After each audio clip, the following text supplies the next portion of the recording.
오늘 이 시편 말씀을 통해서 감사, 도대체 감사가 어떻게 되는가, 어떻게 하면 감사할 수 있는가를 우리 살펴보도록 하겠습니다. 말씀드린 대로 오늘은 추수감사절 예배로 모이고 있습니다.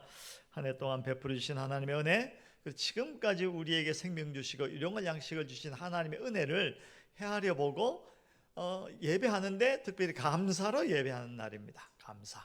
여러분 감사 잘 하시잖아요. 감사가 풍성해지면 행복해집니다. 신앙생활의 최종 열매는 감사입니다. 감사합니다. 감사합니다. 모든 것이 감사합니다 하면 마음이 편안해지고 행복해집니다. 그래서 제가 아무리 생각해도 신앙생활의 최종 열매는 감사로 맺히는 것이다, 이런 생각이 들어요. 여러분 감사 잘 합시다. 말씀드린 김에 우리 입으로 한번 해볼까요? 저를 따라합니다. 감사합니다. 감사합니다. 감사합니다. 여러분 이게 정말 감사를 깊이 해보면요 편안해지는 것을 느끼게 돼요. 네. 감사 잘하는 사람이 행복한 사람입니다. 그래서 제가 설교 준비를 하다가 딱 멈추고 책상에 앉아서 혼자 한번 해봤어요. 생각해봤어요. 김 목사 너는 감사 잘하니? 생각해봤어요. 근데 저는 감사를 잘하는 것 같기도 한데 또 가까이 있는 사람에게는 감사합니다라는 말을 잘 안 하는 것 같아요. 일상적인 말은 감사합니다 잘하는데 여러분 가까이 있는 사람이 소중하잖아요. 근데 가까이 있는 사람에 대해서는 당연하게 여길 때가 많더라고요.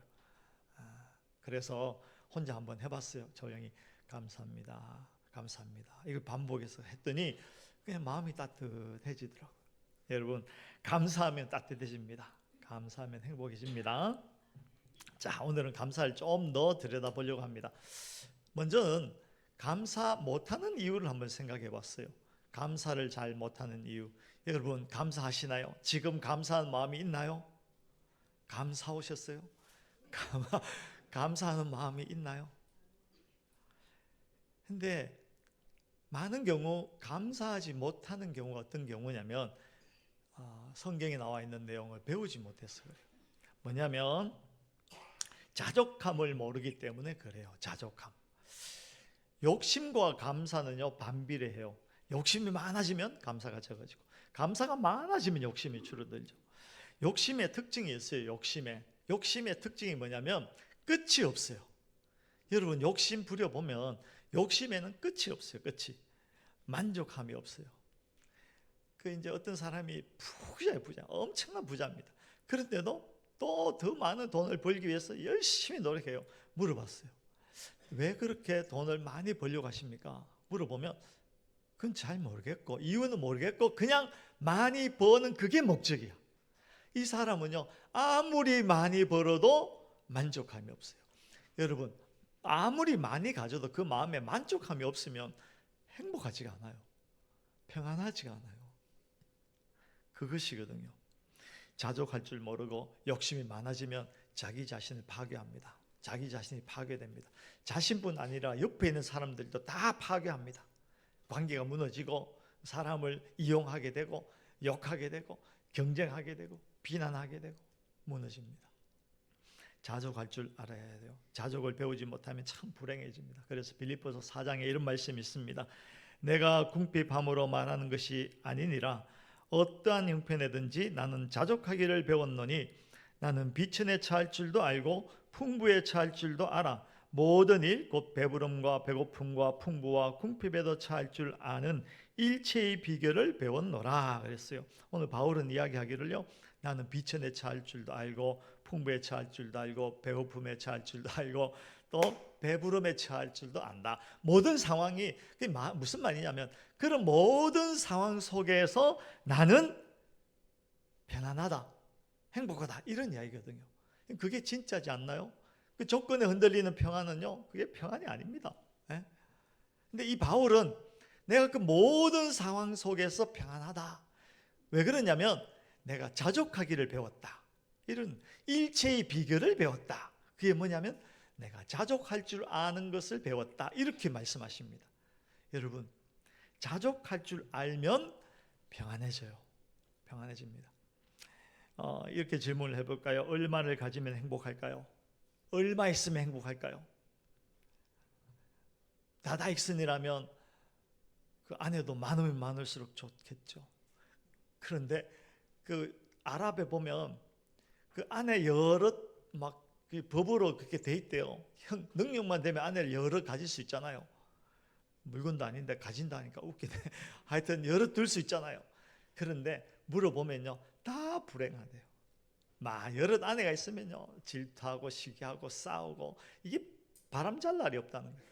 여러분, 많이 있다고 행복하지 않습니다. 많이 있는 것이 행복하다고 생각하는 사람은요, 그 끝이 없어요. 결코 행복하지 않습니다. 자족할 줄 알아야 행복해지는 것입니다. 자족할 줄 알아야 감사하게 되는 것입니다.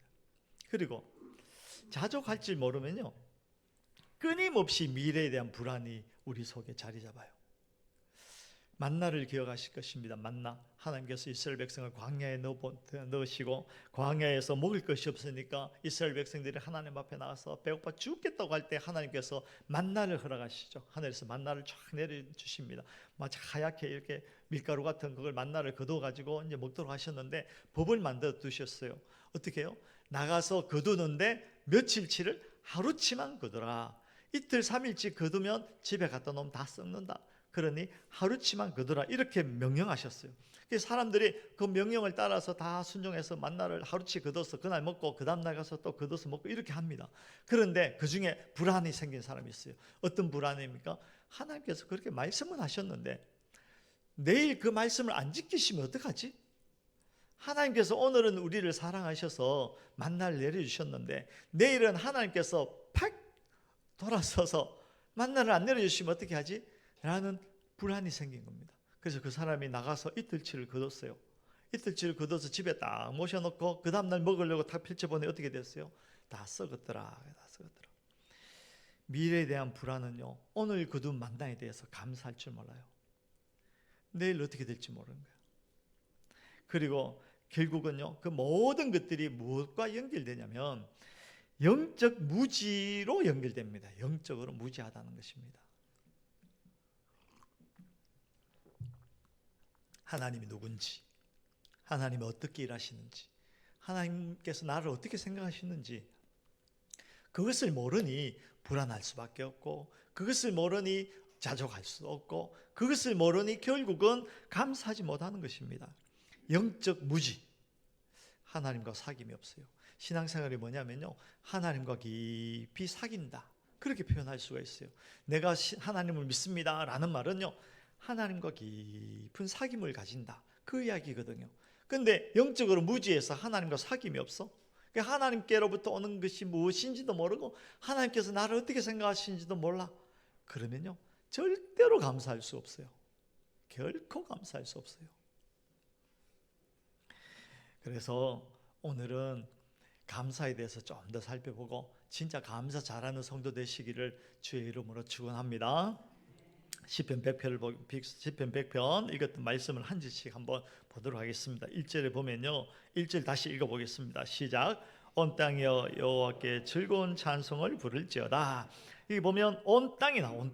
온 땅이 뭐냐면 하나도 빠짐없이 모든 삼라만상과 모든 인생들을 이야기하는 것입니다. 그러니까 감사는요, 모든 피조물들이 마땅히 해야 되는 것입니다. 빠짐없이. 하나님, 이 세상은 하나님의 창조 세계입니다. 하나님께서 창조하셨어요. 모든 나무와 풀과 산과 꽃과 들과 태양과 달, 모든 것이 하나님의 피조물이고, 그리고 특별히 저와 여러분들은 하나님의 피조물입니다. 이 피조물들이 마땅히 해야 될 것은 하나님을 노래하는 것인데, 하나님 예배하는 것인데, 하나님께 감사한다는 것입니다. 마땅히 감사해야 된다라는 것이죠. 그리고 재밌는 것은요, 그 끝에 1절 끝에 보면 찬송을 부를지어다 이렇게 이야기합니다. 무슨 이야기입니까? 명령이라는 것입니다. 명령. 여러분, 참 신자가 누구냐? 뭐 여러 가지로 표현할 수 있지만 이렇게 표현할 수도 있어요. 하나님의 명령을 명령으로 받을 줄 아는 사람이 참 신자입니다. 다시요. 하나님의 명령을 명령으로 받을 줄 아는 사람이 신자라는 것입니다. 반대가 뭘까요? 하나님께서 명령하실 때 생각하는 겁니다. 하나님 잠깐만, 잠깐 내가 좀 생각해 볼게요. 내 생각에는 그거 아닌 것 같은데, 내 생각에는 만나는 이틀치, 3일치 한 번에 가서 뭐 일주일치 걷어놓으면 얼마나 편하고 좋냐고, 나눠서 일주일 먹고 매일 나갈 것도 없이 라고 하면서 하나님의 명령을 굽게 하는 것이죠. 아담이 그랬어요. 하와가 그랬어요. 네가 이것을 먹으면 정령 죽으리라. 그러니 먹지 마라 했는데 과연 이게 정령 죽으리라, 죽을 것 같다라고 말씀하신 것 같아. 그래서 내가 선악과를 따먹어도 되지 않겠냐, 이렇게 생각하는 것이죠. 참 신자는 누구냐면요, 하나님의 명령을 명령으로 받을 줄 아는 사람이 참 신자입니다. 성경은 끊임없이 이야기합니다. 그 명령을 명령으로 받아서 순종하는 자는 복 받을 것이고, 명령을 거부하고 하나님 잠깐만요, 내가 좀 더 생각해 볼게요 라고 하는 사람은, 불순종하는 사람은 저주를 받을 것이다. 끊임없이 말씀하십니다. 끊임없이.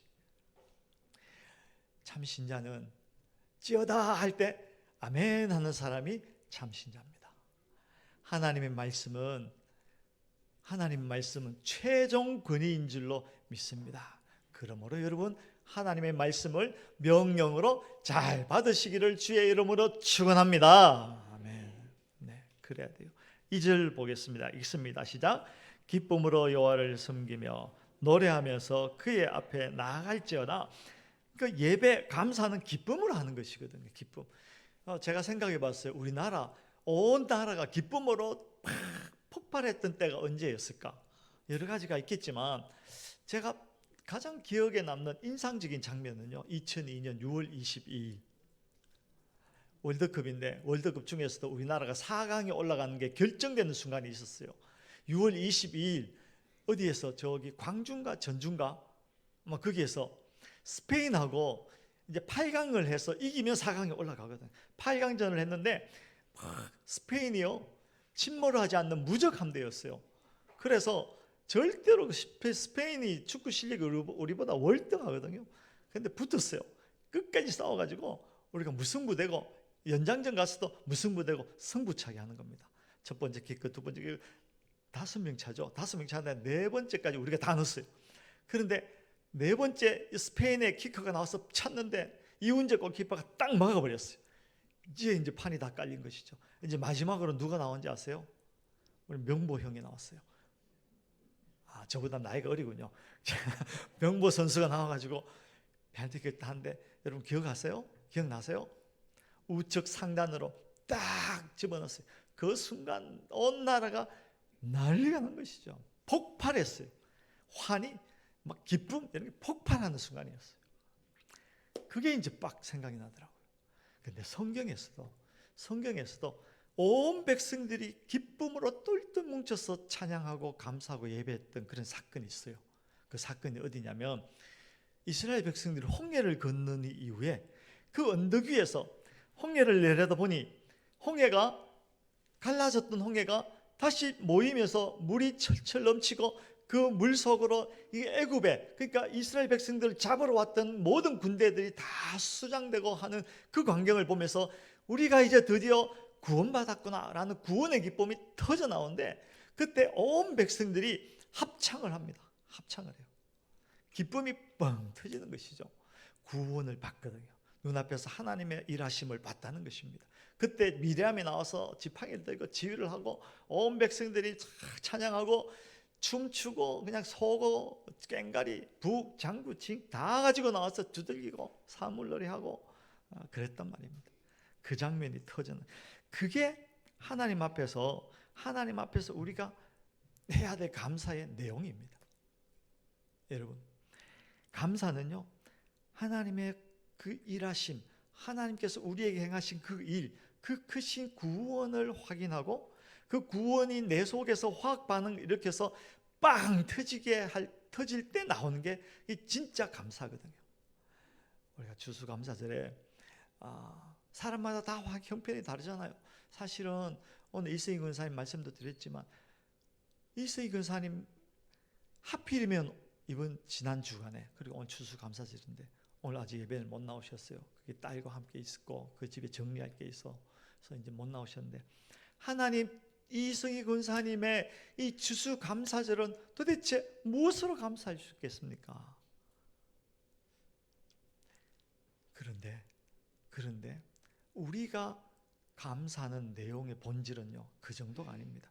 진짜 신자는 그럼에도 불구하고 여전히 이해할 수 없는 이 일 속에도 하나님의 우리를 향하신 선하신 뜻이 있다는 것을 고백하는 자가, 여전히 우리 삶 가운데서 일하시는 그 하나님을 보고 그 하나님께 그럼에도 불구하고 감사하는 것. 세상이 그걸 어떻게 이해할 수 있으며 세상이 그것을 어떻게 막아설 수 있겠습니까? 저는 우리 권사님 속에서 대화하면서 그걸 봤어요. 이스라엘 백성들이 기쁨으로, 세상이 전혀 이해할 수 없는, 말할 수 없는 기쁨으로 하나님을 높이는 것이죠. 감사하는 것이죠. 그것이 우리가 하는 감사의 내용이 되는 것입니다. 그리고 3절을 우리 읽어보겠습니다. 3절 시작. 여호와가 우리 하나님이신 줄 너희는 알지어다. 그는 우리를 지으시니요 우리는 그의 것이니 그의 백성이요 그의 기르시는 양이로다. 여러분, 이 3절 말씀을 주의해서 잘 봐야 돼요. 여기에 있는 말씀은 무슨 이야기냐면, 한마디로 이야기하면 하나님과 나는, 하나님과 여러분들은 특별한 관계라는 것입니다. 특별한 관계. 여러분, 그런 줄 아셨어요? 제가 곰곰이 생각해 봤어요. 감사의 밀도, 그러니까 말하자면 여러분 축의금 낼 때 액수가 다 다르잖아요. 어떻게 분류를 해요? 뭐 방법이 나름대로 다 있잖아요. 똑같이 하시진 않죠? 똑같이 하시지, 저만 그런가? 달라요. 보면 어떤 사람은 얼마, 어떤 사람은 얼마, 어떤 사람은 얼마, 이게 다 다르더라고요. 그게 왜 다르냐면 관계의 밀도가 달라서 그래요. 관계의 밀도가. 감사의 밀도는요, 관계의 밀도를 따라서 달라집니다. 내가 어떻게 감사하고 있는가, 내가 이만큼 하는가, 이만큼 하는가, 이따만큼 하는가의 차이는요, 내가 그분과 어떤 관계의 밀도가 어떤가에 따라서 달라지는 것입니다. 여러분 잘 생각해 보십시오. 하나님과 나는 어떤 관계인가? 그 하나님과 내가 특별한 관계라는 것을 이해하고 깨닫고 그 밀도가 깊어질수록 그 관계가 더 깊어지는 것입니다. 그렇지 않나요? 우리와 하나님은요, 특별한 관계입니다. 특별한 관계인데 신학자들이 이걸 이렇게 표현합니다. 이미 아시는 분도 계시겠지만 이중적 소유다. 이중적 소유다. 나는 하나님의 소유된 백성인데 그냥 소유된 백성이 아니고 이중적 소유라는 것입니다. 그러니까 확실하다는 거예요. 첫 번째가 무엇입니까? 하나님께서 나를 창조하심으로, 피조물과 창조주의 관계라는 것입니다. 여러분, 요즘 AI 시대가 돼서 AI한테 시키면요, 사람들이 그리는 그림보다 훨씬 잘 그린대요. 멋지게 그린대요. 그리고 여러분 TV에 뭐 신문에 뉴스, 요즘 스마트폰으로 뉴스 보시잖아요. 뉴스 보실 때 그 기사들을 누가 쓰는지 아세요? 대충 내용만 넣어주면 그냥 AI가, 컴퓨터가 알아서 문장을 딱 만들어줘요. 그걸 보고 딱 확인하고 바로 내는 겁니다. 그래서 요즘 세상은 참 희한한 세상입니다. AI가 훨씬 잘 그려요. 글도 잘 쓰고. 그런데 정말 중요한 것은 그것보다 사람이 직접 만든 것을 훨씬 더 가치 있게 여겨요. 아무리 AI가 잘 그린다 하더라도 사람이 직접 그린 것이 훨씬 좋다, 훨씬 가치 있고 사랑스럽고 애지중지하는 것이죠. 내가 컴퓨터로 뚝딱뚝딱 해서 만든 게 아니고 자기가 직접 만든 것은 훨씬 사랑스럽잖아요. 네? 그 요즘 휴머노이드 로봇이 난리래요. 사람하고 똑같이 생긴 거 2천만 원 주면 한 대 산대요. 그러면 데려다니면서 빨래도 시키고 할 수 있대요. 근데 그 로봇하고 내가 배 나와서 아파서 난 아이하고, 로봇가 말도 잘 듣고 화도 안 내고 짜증도 안 부리고 전기만 주면 자 일도 잘하는데, 이놈은 내가 너무 말도 안 듣고 근데 뭐가 더 이뻐요? 로봇가 이뻐요? 내가 낳은 자식이 이뻐요? 모르시나? 그 말하면 잔소리죠. 말하면 잔소리죠. 하나님은 우리를 창조하셨어요. 말하자면 하나님께서 배 아파서 우리를 낳았어요. 하나님의 형상을 불어넣었어요. 우리를 너무 소중하게 여기신다는 겁니다. 그러면서 말씀하시기를 너는 내 것이다. 너는 내 것이다. 나는 너의 하나님이 되기를 원하고 너는 나의 백성이 되어라. 이렇게 말씀하신다고요. 그래서 우리는 하나님의 것입니다. 그런데 그 사랑을 넣어서 만든 이 인생이 그만 죄를 지어서 하나님과 관계가 뚝 잘라지는 것이죠. 뚝 잘라져 있을 때 하나님께서 에이 그래 자석 넌 가서 죽어라. 할 수 없다. 넌 죄 지었으니까 죄의 삭은 사망이니까 그냥 너 그렇게 살다가 죄가 죄인지도 모르고 지가 죄인인지도 모르는 죄인으로 살다 그냥 지옥 가라 하고 버려두시지 아니하시고 어떻게 하셨어요? 하나님의 열심으로 우리를 불러주시고 우리를 다시 십자가로 하나님의 자녀 만들어주셨는데, 그런데 우리가 이렇게 생각해요. 구원은 값없이 받았다. 여러분 값없이 받은 거 여러분 값을 냈나요? 값을 낸 건 없어요. 여러분들은 값을 낸 건 없는데 그렇다고 공짜가 아닙니다. 그 값이 뭐냐면 예수 그리스도께서 흘려주신 피값으로 우리를 사신 것입니다. 아주 비싼 값을 치르고 우리를 다시 하나님의 백성으로 하나님의 자녀로 사주신 것입니다. 그래서 우리는 다시 하나님의 자녀가 된 것이죠. 그래서 이중적 소유다. 우리는 하나님의 것인데 이중적으로 하나님의 소유된 백성이다. 내가 너를 지명하여 불렀나니 너는 내 것이다 라고 말씀하시는 것입니다. 이 관계의 밀도를 우리가 이해해야 돼요. 하나님께서 우리를 어떻게 생각하시는지, 내가 하나님에게 어떤 존재인지, 내가 하나님의 백성 되기 위해서 도대체 하나님께서는 얼마나 치열한 열심을 하셨는지, 우리 그것으로 맺어진 관계의 밀도를 여러분 깊이 이해할 수 있기를 원합니다. 그 밀도가 더해지고 더해지면 비로소 나의 감사가 진정한 감사가 되고, 감사가 커지고 깊어지면요 모든 상황 속에서 평안해집니다. 모든 상황 속에서 자족할 수 있는 일체의 비결을 배우게 됩니다. 비로소 내가 하나님에게 어떤 존재인지를 깊이 이해하고 깨닫기를 주의 이름으로 축원합니다. 밀도가 깊어져야 돼요. 이 사실을 아는가? 내가 하나님에게 어떤 존재인지를 여러분 아시는가? 그걸 깊이 생각하시고 오늘부터 내가 하나님에게 어떤 존재인가?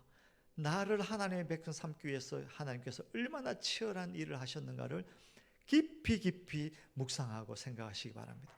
그래서 그 하나님이 나의 하나님이 되도록 그렇게 하시는 것입니다. 그리고 4절 읽어보겠습니다. 4절 같이 읽습니다. 시작. 감사함으로 그의 문에 들어가며 찬송함으로 그의 궁정에 들어가서 그에게 감사하며 그의 이름을 송축할지어다. 아멘.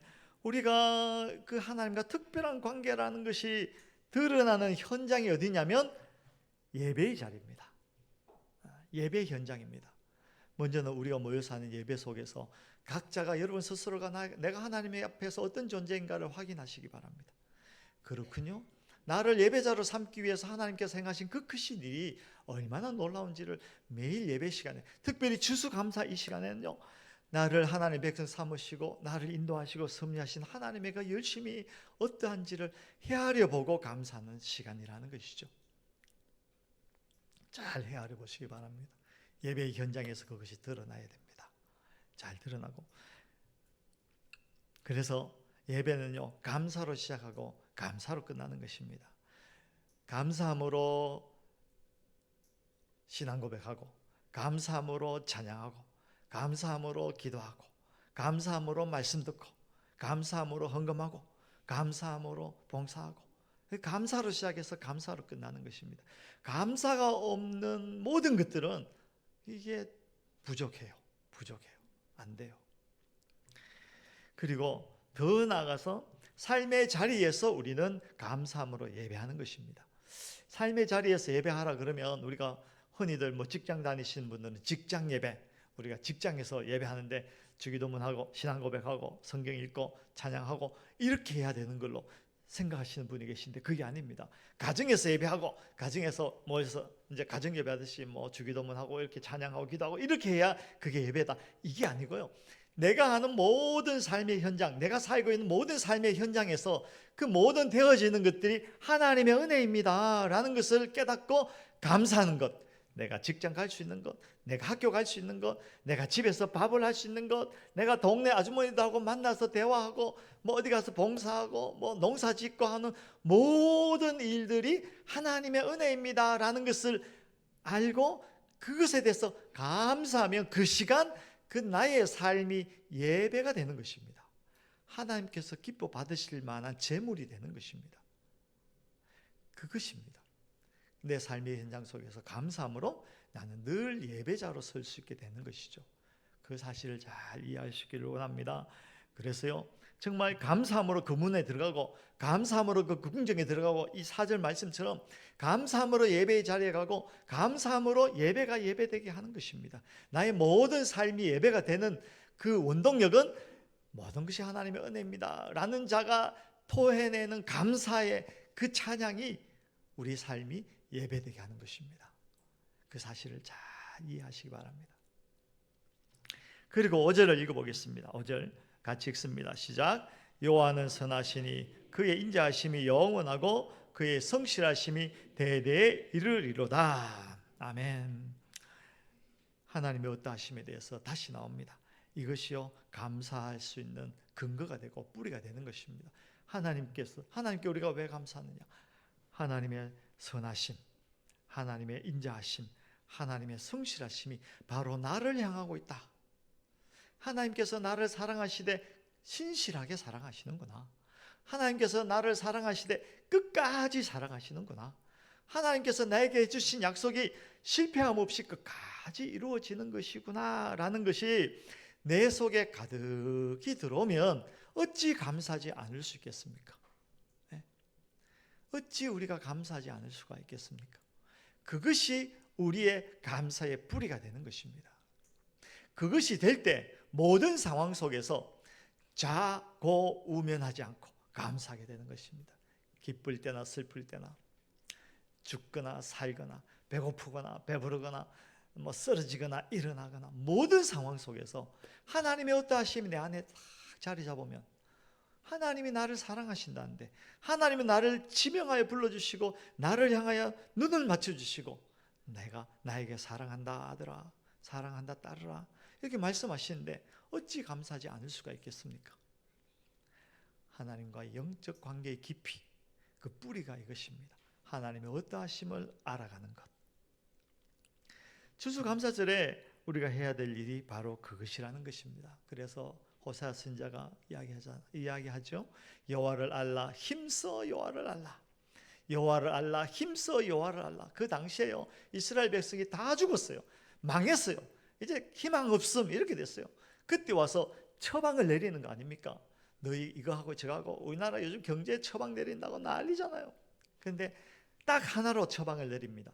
여호와를 알라 힘써 여호와를 알라. 여호와를 알게 되면 너희가 회복될 것이고 여호와를 알게 되면 행복해질 것이다. 이 이야기하는 것이죠. 여호와를 알라 힘써 여호와를 알라 그랬어요. 여호와를 아는 것 이게 영적인 복과 연결되는 다리와 같은 것입니다. 그렇게 정말 하나님과 깊은 사귐을 이해하고 그 이해함으로 말미암아 하나님과의 관계의 밀도가 더 깊어지므로 모든 상황 속에서 행복하시기를 감사 넘침으로 행복하시기를 주의 이름으로 축원합니다. 네, 감사하는 자가 복이 있어요. 그러므로 이렇게 하시기 바랍니다. 말씀드린 대로 하나님을 묵상하시기 바랍니다.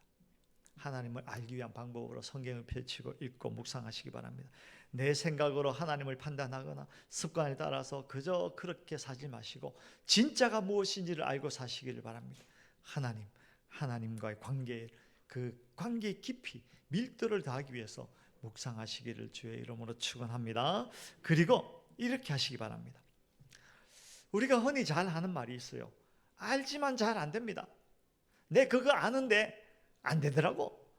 내 그거 알지만 못하겠어요. 이런 경우가 많이 있어요. 근데 이거 하나로 딱 정리하기 뭐하지만 제가 이렇게 정리를 해보면 알지만 안 된다, 알지만 못하겠다 하는 것은 나의 감정을 따라서 판단하기 때문에 그래요. 내가 아는 진리는 변함이 없잖아요. 그렇지만 그 진리를 느끼는 나의 감정 때문에 내 감정에 따라서 할 수도 있고 안 할 수도 있고 하고 싶기도 하고 하기 싫기도 하고 뭐 이렇게 된다는 것입니다. 여러분, 감정에게 속지 마시기 바랍니다. 감정에게 속지 마시고, 안다면 그 지식을 따라서 의지적으로 감사하시기 바랍니다.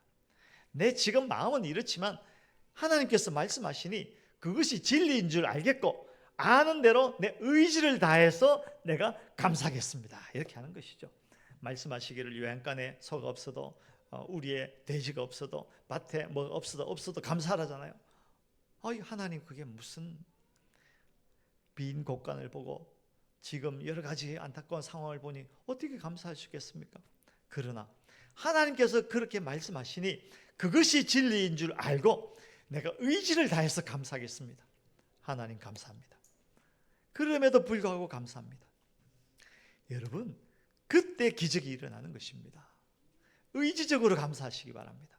내 기분 따라, 상황 따라 이렇게 하지 마시고 말씀하시니 그 말씀을 따라서 내 의지적인 결단을 다해서 감사하시기 바랍니다. 믿음도 그래요. 믿음도 우리가 복음을 소개하고 나면 복음을 받는 사람이 이제 결단해야 되는 시간이 오잖아요. 앞에서 그렇군요, 내가 죄인이군요. 그럼 구원받아야겠네요. 어떻게 구원받을까요? 하고 십자가를 제시하는데 그 순간 사람들은요, 자기를 봅니다. 내 형편과 사정과 또 그것에 대한 나의 감정적 반응에 따라서 막 고민하기 시작합니다. 그때 제가 늘 하는 이야기가 있어요. 그거 감정에 속지 마시고 이것이 진리라고 이해가 되면 의지를 다해서 믿으시기 바랍니다. 그렇게 하는 것이죠. 여러분, 감사도요, 억지로 시작하는 겁니다. 사랑도 억지로 하는 거지. 억지로 할 때 그게 뭐가 되는 것이지 그냥 하고 싶을 때만 하는 게 그게 사랑인가요? 그건 가짜입니다. 가짜. 사랑하면 할수록 의지를 다해서 하는 것입니다. 그것처럼 감사도요, 진리가 그런 줄 알면 의지를 다해서 감사하시기 바랍니다. 분명히 그 자리에 역사가 일어납니다. 분명히 그 감사를 통해서 여러분 행복하게 됩니다. 분명히 그 감사를 통해서 여러분 평안하고 위로받게 될 줄로 믿습니다. 이건 세상이 알지 못하고 저와 여러분만 아는 비밀입니다. 어디 가서 말씀하지 마세요. 어디 가서 알려주지 마시고 여러분만 깊이 생각하고 묵상하고 정말 진정한 흔들리지 않는 감사를 누리시는 그런 성도 되시기를 주의 이름으로 축원합니다.